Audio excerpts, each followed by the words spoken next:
ago, brewing a beer for the festival with him, taking sort of the gruit design of our winter seasonal bog water, and we shipped down a bunch of our bog myrtle before we got there. Actually, Jen made that happen.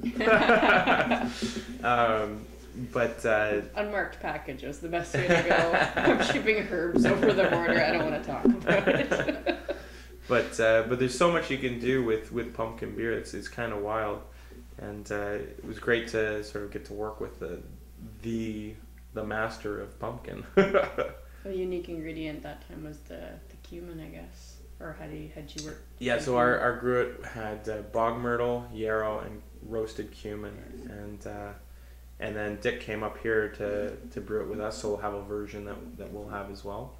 But so the Weissel Lantern is a wonderful example of pumpkin beer, what you can do with it, because the pumpkin really comes through, the spices come through, but not, I think, in my opinion, over the top, and then the yeast character adds just so much extra complexity to it. It's kind of fun. Cheers. Cheers.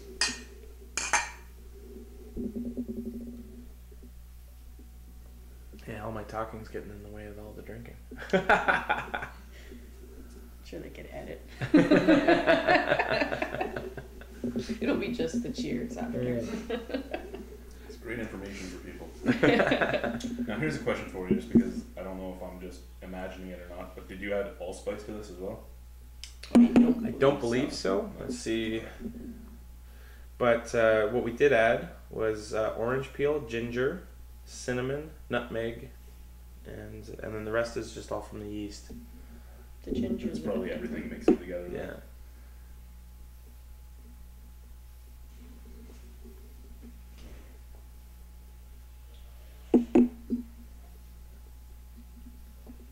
I actually just brewed a ginger wheat recently too, and I could pick the ginger up in this just due to that, and it actually works so well with the wheat beer. Yeah, ginger's nice in there, eh? Yeah.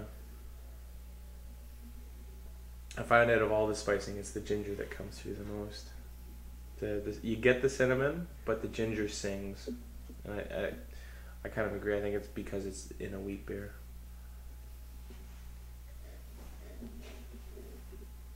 Yeah, I'm gonna say, not the tastiest pumpkin beer I've ever had, but easily the most drinkable. Mm. Like, this stuff you could sit down and drink all night and not get tired of. Yeah, and that's what we were going for. I think our brewmaster, Matthew, it's kind of his biggest concern when he's brewing, and I think that's something that I like to pride ourselves on across all of our beers, even when we do challenging styles or really styles that are a little on the bizarre side. We really try to focus on making them really refreshing and drinkable. I know Stephen Beaumont hates the term drinkable. His feeling is that water is drinkable. Yeah. But you can use any word you want to. The ability to consume. It's drinkable, it's sessionable. My favorite term that Stephen likes to use is Moorish, which is apparently British, and it means I want more of this. Moorish. This is very Moorish. But to say it, you can't help but go, it's very Moorish. To do the No, I would use that word for this. I'm just not going to say it. I will do that at the end of it. No, it's very drinkable, and you said this would be available at the LCBO? That's right. It started just last week, and it'll be right through Halloween. This is exciting for us. This is only the second time we've had one of our one-offs hit the shelves at the LCBO, but they've been incredibly supportive of the work that we're doing, and we recognize that our way of brewing doesn't really mesh very well with their way of selling beer. Yeah. So we're really happy that they've been able to. They're not breaking rules, they're not bending rules, but they're finding creative ways to get our beers on the shelf, knowing that the way that we do it doesn't work with the way they normally do, and we're finding that as it's taken 6 years to get to this point, but our seasonals kind of don't match their seasonal pattern. Our one-offs definitely don't fit anything that they do, because they do have specific programs for winter warmers and this and that, but it always ended up that what would fit in our winter warmer we're putting in February. They wanted, it doesn't always match up. It doesn't usually match up, but they've been really supportive of bringing stuff in, so it's kind of cool. I'm gonna try another beer. Yes. That was rhetorical. Yeah. So this is another one that we had just for Oktoberfest. I should mention we've got a mixed pack of Oktoberfest beers.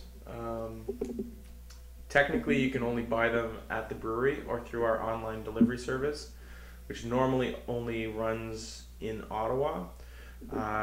Because we've got this cool fun package, we're going to try to see, and this is the first time I've announced this, if we can have a one-day delivery day in Toronto area, to try to, because it's one of the things that we struggle with is, there's a lot of people in Toronto that want to be able to try our one-offs, and if the LCBO doesn't have them on the shelf, or we can't make enough for the LCBO, which is normally the case, they don't have a way to get the beer unless they go to a restaurant that is specialized enough to carry some of our one-offs, and then it's obviously they need to mark it up so that they can pay their rent and everything else, so it ends up being pretty expensive. So we're hoping that we can have a one-day delivery day, and you can get the Oktoberfest beer, you can get our lug tread, you can get everything, and just kind of make a fun day of it, and that'll be sometime hopefully by the end of October. So one of the things I found is the further that you get from the brewery, the more people, I run into people who say, "Oh, Beau, you guys make that one beer." Yeah. And just we haven't had the outreach. Well, I get it all the time, even just with my little group of people. They all want to try all the new stuff, so we usually harass one of the guys up here.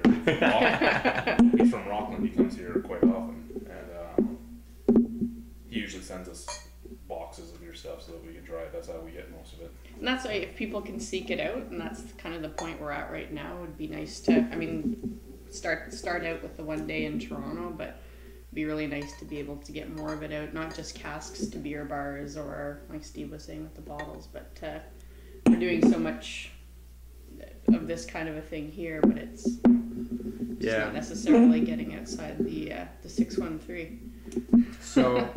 So one of our brewers, Kevin, who you met earlier, decided he wanted to do a Schwartz beer, but make it an Imperial Schwartz beer. And the second you make a Schwartz beer, it's impossible not to have a Spaceballs reference in your beer. So we didn't want to do his version was what I think my Schwartz is bigger than yours, but that was a Great Lakes beer already, so we couldn't do that. So we came up with Dark Helmet, and instead of calling it an Imperial Schwartz beer, it's the Imperious Schwartz beer. And I don't know if you can get this on the camera, but the background is plaid because they're so fast they've gone to plaid. And yeah, so this is you see your face. That's because I watch that movie quite often. We're probably the only brewery with 2 John Candy references in our labeling. We're that way. Yeah, exactly. We like to think we're funny. So this was one of the real standout hits of Oktoberfest, to my palate at least. I find in general Schwartz beers tend to be great to look at, but don't really sort of follow through on that roasted malt character. Yeah. This one has all of the wonderful Moorishness of a lager, which is the most important thing about a Schwartz beer. But by taking it up that level, the roasted malts just sing through this, and you get the same kind of chocolate wonderfulness that you'd find in a chocolate stout. But it doesn't drink that way. It doesn't feel that way, and so I'm really happy with this one. I'm happy with all of them, honestly. Cheers. Cheers.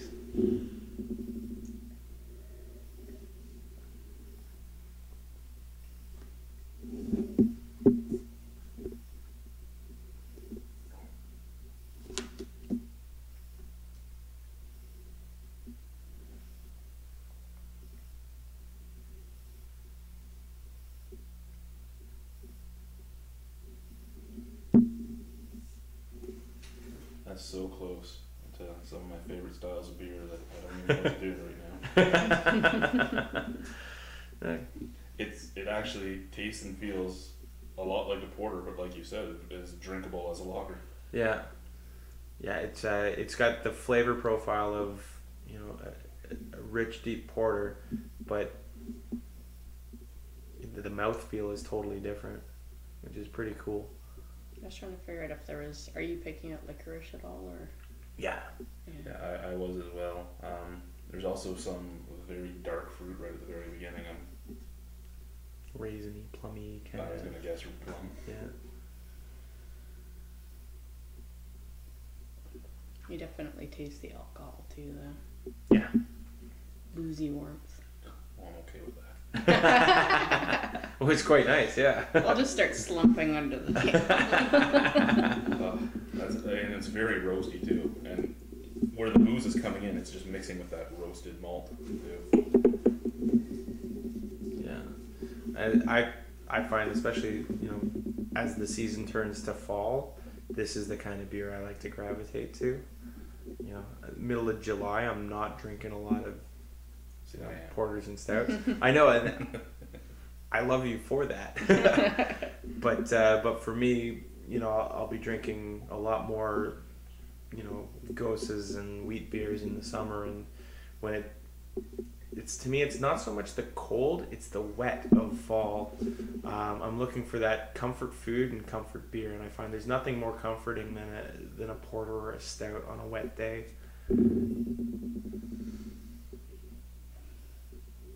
I find every moment of every day is a good time for an imperial stout. So the last one I've got here is part of our Greener Futures project, which is it's a beer club we started so that we can solar panel the entire brewery. And the way it works is there's a membership fee, and then once you've paid the membership fee, you get 10 bottles a year for 3 years, and we're taking that membership fee and putting it as the down payment on the solar paneling. And it's from the beer side of things, what we do is we take our different one-offs that have the right amount of alcohol to it that we think that's it's gonna do well in barrel aging. E.g. Dark Helmet. Like Dark Helmet, Yes. yeah. And then we put them usually in bourbon barrels to this point, but we're not necessarily tied to that. We've used brandy before. We've used wheat whiskey.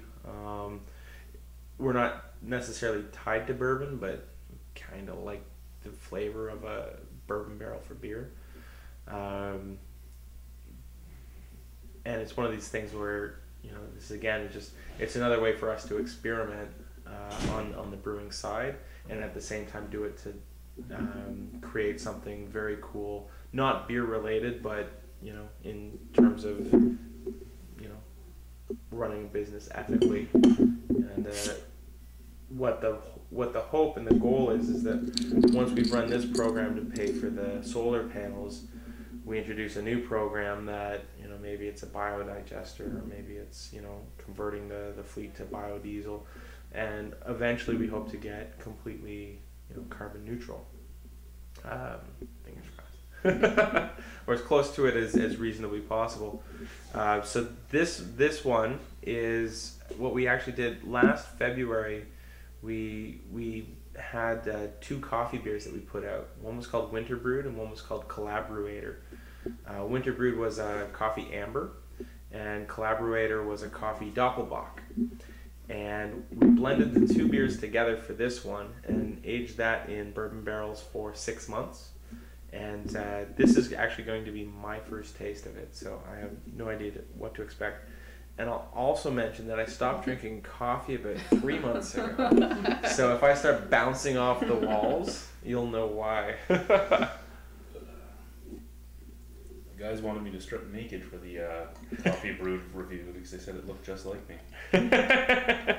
Oh, the Yeti? Yeah.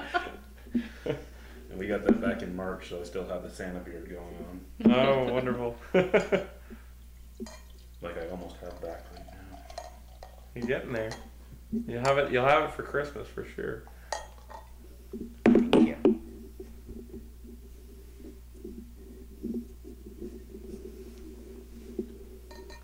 So I can't really in advance tell you what this is gonna taste like. Well, that's fun. That's great. So let's just say cheers. Cheers.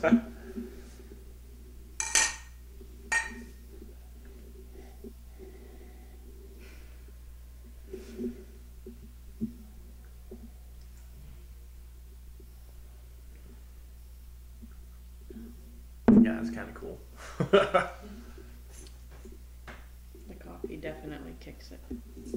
You're lucky I'm the only one here right now.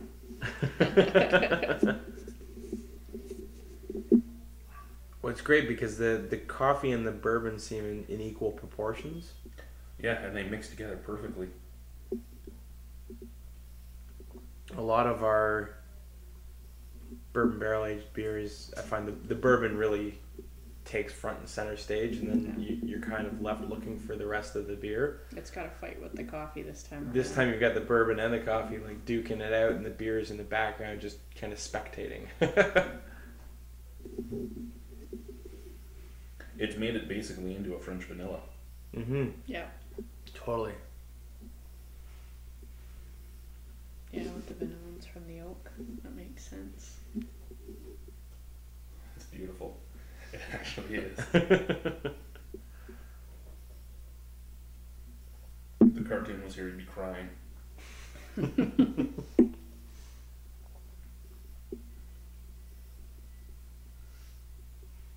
I'm very happy with that. The color's great too.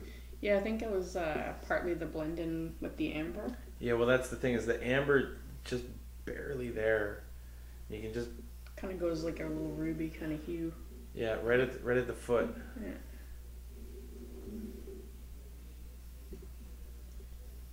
No, this is by far the best beer I've had in quite a long time. Thank you very much.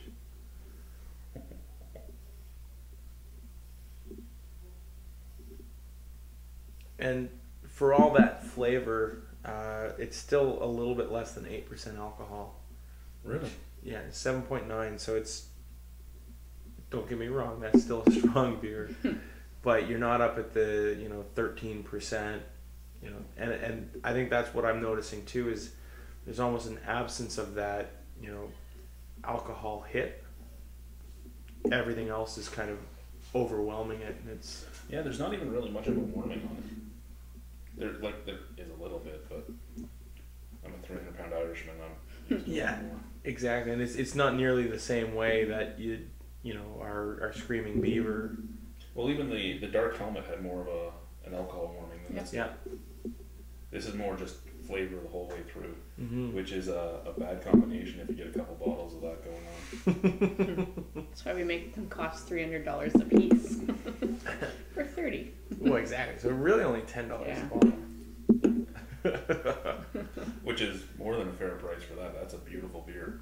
And it's one of those things that as it warms up, you're going to get more and more flavor. And it's just going to be fun. Yeah. Big, nice glass to just cradle in front of the fire or something. Yeah, absolutely.